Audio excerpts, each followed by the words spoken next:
படிச்சுக்கிட்டு இருக்கிறவங்கள்ட்ட சொல்கிற மெசேஜ் உள்ளதான். இப்போ இல்லைன்னா பின்ன எப்போ? நான் எங்கள் அப்பா அம்மாவை இப்போ மேடை ஏற்றி பார்க்கலன்னா நாளைக்கு என்னைக்கு பார்க்க போகிறேன்? நாளைக்கு காலம் இந்த உலகத்தை பற்றி உங்களுக்கு தெரியாது. அன்றைக்கி அழகாக ஒரு நண்பர் சொன்னார், வாய்ப்பு ஒரு தடவை தான் கதவை தட்டும், வாய்ப்பு ஒரு முறை தான் கதவை தட்டும். அதனால வாய்ப்பு வரும்போது நம்ம அதை பயன்படுத்திக்கணும் அப்படின்னு நினைக்காதீங்க. அது எப்போ கதவை தட்டி நீங்கள் எப்போ திறந்து எப்போ உங்கள் முகத்தை காட்ட, அதனால வாய்ப்பு வரும்போது நீங்கள் கதவாகவே மாறிடுங்க. அப்போ பக்கத்தில் வரும்போது ஓடிடலாம் சீக்கிரம். ஏன்னா இந்த காலத்தில் போட்டி அப்படி இருக்குது. நீ கதவாக இருந்தால் மட்டும்தான் உன்னை தட்ட வர்றதுக்குள்ளே நீ அந்த வாய்ப்பை பயன்படுத்த முடியும். நான் சொல்கிற அர்த்தம் புரியுது உங்களுக்கு? அதனால வாய்ப்புகள் அப்படிங்கிறது அவ்வளோ சீக்கிரத்தில் யாருக்கும் கிடைக்கிறது இல்லை. உன் புண்ணியத்தில் மாண்புமிகு முதலமைச்சர் அவர்கள் அற்புதமாக சொன்னாங்க, இன்னும் 2 ஆண்டுகளில் 50,000 காலி பணியிடங்களை நிரப்ப போகிறோன்னு சொல்லி. ஸோ ஒரு புயல் அடிக்கும் போது அதில் ஓடிடணும். இந்த வாய்ப்பு உனக்கானது. இங்கே இருக்கக்கூடிய அத்தனை பேருக்கும் அரசு வேலை கிடைக்கிறதுக்கான வாய்ப்பு 100% இருக்குது. நீ நினச்சா முடியும். உடையார் எனப்படுவது ஊக்கம். ஒருத்தண்ட இருக்குன்னு சொல்கிறது அவன் இருக்கிற அந்த தைரியம், அந்த மன உறுதி தான். அது ஒன்றை இருந்ததுன்னா இந்த அரசு பணி ஒரு பெரிய விஷயம் இல்லை. அவனால் முடியுதுன்னா அது உன்னாலே முடியும். ஒரு ஜப்பானிய பழமொழி ஒன்று சொல்லுவாங்க, உன்னால் முடியும்னா அது என்னால் முடியும். அதுவும் நீ என்னைய பார்த்து தன்மானத்தை சீண்டி உன்னால் முடியாதுன்னு சொல்லிட்டேன்னு வச்சுக்க, அது சத்தியமாக என்னால் முடியும். அதான் இந்த பழமொழியோட சிறப்பை. என்னால் முடியாதுன்னு சொல்லிட்டா நிச்சயமாக என்னால் முடியும். ஏன்னா என்னால் முடியுமா முடியாதான்னு முடிவு பண்ண வேண்டியது நீ இல்லை. நான் எந்த நிலையில் இருக்கிறேன் அப்படிங்கிறது எனக்கு முக்கியம் இல்லை. எங்கே போகணும்னு நான் நினைக்கிறேங்கிறது தான் முக்கியம். இந்த நிலையிலிருந்து இப்போ நினச்சா கூட என் நிலையை எப்படி வேணாலும் உயர்த்த முடியும். அதனால தான் விவேகானந்தர் சொன்னார், all powers within you, you can do anything and everything. அனைத்து விதமான ஆற்றலும் உன்னிடம் உள்ளது. உன்னால் நினச்சா இப்போ நினச்சா கூட எந்த உயரத்துக்கும் போக முடியும். பழைய வரலாறை தூக்கி போடு, எனக்கு அது வரும் இது வரும் அது வராது, நான் அப்படிலாம் சொல்லாத. படிக்க வந்துட்டா உனக்கு 5 வயசு, 5 வயசில் எப்படி வேணாலும் வளையலாம். உனக்கு 5 வயசுன்னு மனசில் நினச்சி அப்படியே எல்லாத்தையும் 0க்கு வந்துரு. ஃப்ரீயாக உட்காந்து படி, ரிலாக்ஸ் மைண்டில் படி. கல்விங்கிறது ஒரு சரஸ்வதி, படிக்கிறதுங்கிறது ஒரு சுகம். என்னுடைய வெற்றிக்கு நிறைய பேர் காரணம் கேட்பாங்க. நான் வெற்றி அடையலைன்னு எப்போதும் மனசில் நினச்சிருப்பேன். நான் வளர்ந்து கொண்டே இருக்கணும்னு தான் ஆசைப்பட்டிருக்கேன், வளர்ந்துடணும்னு நினைக்கவே இல்லை. நான் உழைத்து கொண்டே இருக்கணும்னு தான் ஆசைப்பட்டிருக்கேன், அந்த உழைப்பை தான் விரும்பியிருக்கேன். அந்த உழைப்பால் எனக்கு இந்த பயன் கிடைக்கும்னு நான் நினச்சதே இல்லை. 15 வருஷமாக உழைக்கிறேன், காலையிலேருந்து நைட்டு வரைக்கும். அந்த உழைப்புக்கு என்ன பலன் கிடைக்கும், அது எப்படி இருக்கும், அதனால எனக்கு என்ன பலன், அது எப்படி, நான் ஒரு நாள் சந்தோஷப்பட்டதில்லை. உழைப்பதையே விரும்பி இருக்கிறேன். படிக்கிறத ஒவ்வொரு நாளும் விரும்பியிருக்கேன். அந்த படிப்பு எந்த வெற்றியை தரும் நான் ஒரு நாளும் கவலைப்படலை. டீச் பண்ணுறதா ஆசிரியர் தொழில அற்புதமாக மனநிறைவோடு கத்தி பாடம் சொல்லி கொடுத்துருக்கேன். அதில் எனக்கு என்ன ரிசல்ட் கிடைக்கும், அதில் எனக்கு என்ன மதிப்பு கிடைக்கும் அப்படிங்கிறத பற்றி நான் ஒரு நாளும் கவலைப்பட்டதில்லை. நான் ப்ராசஸை லவ் பண்ணியிருக்கேன். நான் வாழ்க்கையை ஒரு நாளும் தேடி அலைந்ததல்ல, ஆனால் வாழ்ந்து கொண்டிருந்திருக்கிறேன் ஒவ்வொரு நாளும். ஒரு நாளும் என் வாழ்க்கை எப்படி இருக்க போது நான் கவலைப்பட்டதே இல்லை. ஆனால் ஒவ்வொரு நாளும் நான் வாழ்ந்திருக்கேன். இந்த நிமிஷம் இந்த நொடியில் நான் சந்தோஷமாக இருந்திருக்கேன். அதுபோல் படிக்கிறது ஒரு சுகமானது. நீங்கள் படிக்கிற இந்த காலம் போல் ஒரு அற்புதமான காலம் வரவே வராது, நிச்சயமாக வராது. எவ்வளவோ பேர் வேலை கிடைச்சதுக்கப்புறம் அந்த புத்தகத்தை பார்த்து கண்ணீர் விட்டுட்டு இருக்கான். உண்மையாக புத்தகத்தை நேசித்தவன் இதுக்கு மேலே நான் என்னைக்கு படிக்க போகிறேன். அந்த புத்தகத்தை 6 மாதம் பிரிஞ்சுன்றதவன் மறுபடியும் அந்த புத்தகத்தை எடுத்து படிக்கவே பயப்படுறான். ஏன்னா ஆழமாக நேசிச்சுட்டு மறுபடியும் உட்கார நேரம் இல்லையே, நம்மளால் வெற்றி பெற முடியுமா அப்படின்னு அவ்வளோ பேர் பயப்படுறான். ஒருவேளை உங்களுக்கு நீங்கள் கூட ஒரு 6 மாதம் படிக்கிற வாய்ப்பு கிடைச்சா இது போல் வாழ்க்கையில் ஒரு கொடுப்பனை உனக்கு கிடைக்காது. உன்னுடைய பள்ளி புத்தகமும் இப்போ போட்டித் தேர்வு புத்தகத்தை போல் உனக்கு மிகப்பெரிய ஒரு அறிவு சுரங்கம் வேறு எதுவுமே கிடையாது. சந்தோஷமாக நம்பிக்கையாக படிப்பு கைவிட்டதாக சரித்திரமே கிடையாது. சும்மா காலேஜ் படிக்கும்போது நீ டிகிரி வாங்கியிருப்ப, உனக்கே தெரியும். பாதி பேர் இதில் 99% பேர் டிகிரி எப்படி வாங்கினேன்னு உன் மனசாட்சிக்கு தான் தெரியும் இல்லையா? கதையாக எழுதி எத்தனை பேர் பாஸ் ஆகிருப்பா? அது இப்போ கொரோனா பேட்ச்லலாம் எப்படி பாஸ் ஆகிருப்ப நீ யோசிச்சு பாரு. ஆனால் அறகுறையாக வாங்கினேன் அந்த டிகிரியே சாவுற வரைக்கும் உன் பின்னாடி ஓட்டிட்டு வருதா? நல்லா யோசிச்சு பாரு. படித்த படிப்பு என்னைக்கு கைவிடாது. அதனால் படிப்பை தயவு செஞ்சு இது போதுமா, இவ்வளோ படித்தா போதுமா, ஷார்ட்கட்டாக படித்தா போதுமா, ஈஸியாக வேலை கிடைக்குமா அப்படிலாம் நினைக்காத. மனசார படி. உனக்கு வாழ்க்கையில் இதை விட சுகம் வேறு ஒன்றும் இல்லைன்னு விரும்பு. தமிழில் 1 மார்க் குறைஞ்சிருச்சா, நெஞ்சில் அம்பால குத்துன மாதிரி இருந்தது அப்படின்னு ஃபீல் பண்ணு. தமிழில் மார்க் எப்படி குறையுதுன்னு பார்க்கலாம். ஆனால் 100 மார்க் எடுக்கணும்னு படிக்காத, தமிழ் தானேன்னு படிக்காத, தமிழ் தேனேன்னு படி. ஒவ்வொரு பாடமும் உனக்கு ஒரு அறிவு சுரங்கம், உன்னுடைய வருங்காலத்தை வளமாக்கும். எழுமை எழுபிறப்பும் சொல்லுவாங்க இல்லையா? ஒருமைக்கண் தான் கற்ற கல்வி 7 பிறவிக்கும் உதவி செய்யும்.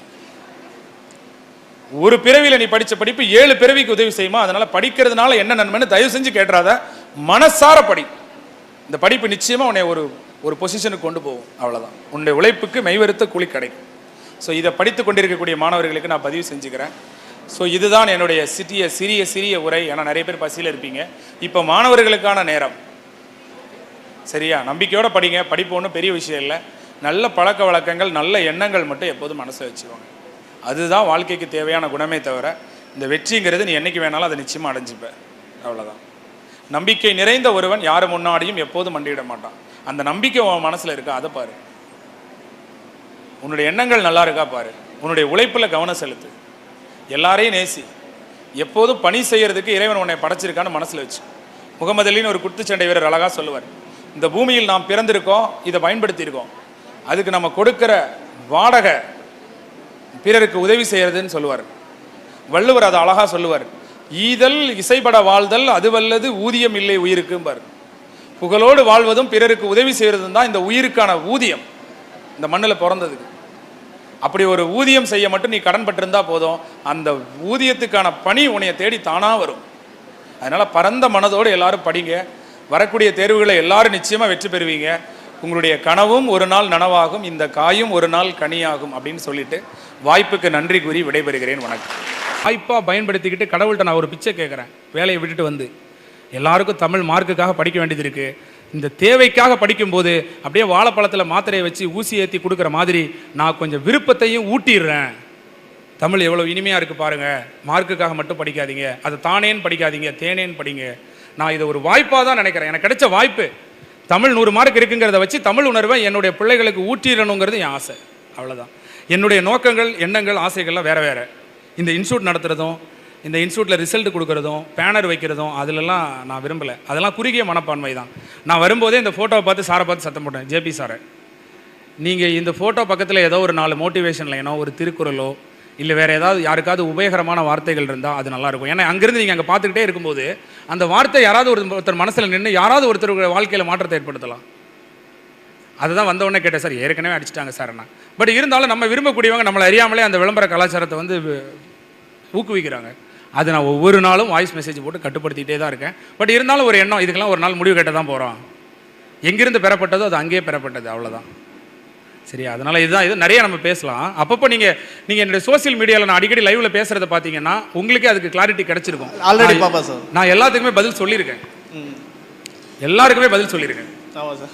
இல்லை நேராக கேட்கணும்னு எனக்கு ஒரு விருப்பம், அதனால தான் சார். தேங்க்யூமா, தேங்க்யூ. சரி சார். எனக்காண்டி ஒரு திருக்குறள் அண்ட் விளக்கம் சார். நமக்கான திருக்குறள் என்ன அப்படின்னா, உங்களுக்காக கருமம் செய்ய ஒருவன் கைத்தூவேன் என்னும் பெருமையின் பீடுடையதில். அவ்வளோதான். என் சமுதாயத்தை உயர்த்த நான் கஷ்டப்படுறேன். ஏன்டா சாப்பிடாம இப்படி நின்றுட்டு இருக்க அப்படின்னா, என்ன இப்படி கேட்டுவிட்ட? என் பிள்ளைங்களை வாழ்க்கையில் உயர்த்த நான் கஷ்டப்பட்டு 4 கருத்துக்களை சொல்கிறேன். இதை விட எனக்கு வாழ்க்கையில் என்ன பெருமை இருக்குது? ஒவ்வொரு அப்பா அம்மா அப்படி தானே கஷ்டப்படுறாங்க. ஏன்டா இப்படி நாயா உழைக்கிறேன்னு கேட்டால் என்ன சொல்கிறாங்க? என் பிள்ளைய படிக்க வைக்க, என் பிள்ளைக்கு ஃபீஸ் கட்ட நான் இப்படி கஷ்டப்படுறேன்னு சொல்கிறாங்கல்ல. அதே தான். என் சமுதாயத்தை உயர்த்த என் மூச்சுள்ள வரைக்கும் போராடுவேங்கிறத விட எனக்கு பெருமையான விஷயம் வேறு என்ன இருக்குது? அப்படி டீச் பண்ணிகிட்டே இருக்கும்போது செத்தோங்கிறத விட சந்தோஷம் வேறு என்ன இருக்க போகுது? இதுதான் என்னுடைய ஆசை. அவ்வளோதான் சார். லாஸ்ட்டு ஒரு கொஸ்டின். எல்லாரும் அவங்கவுங்க கேட்பாங்க, சார் உங்கள் ஃபேமிலியில் எல்லோரும் நல்லா இருக்காங்களா?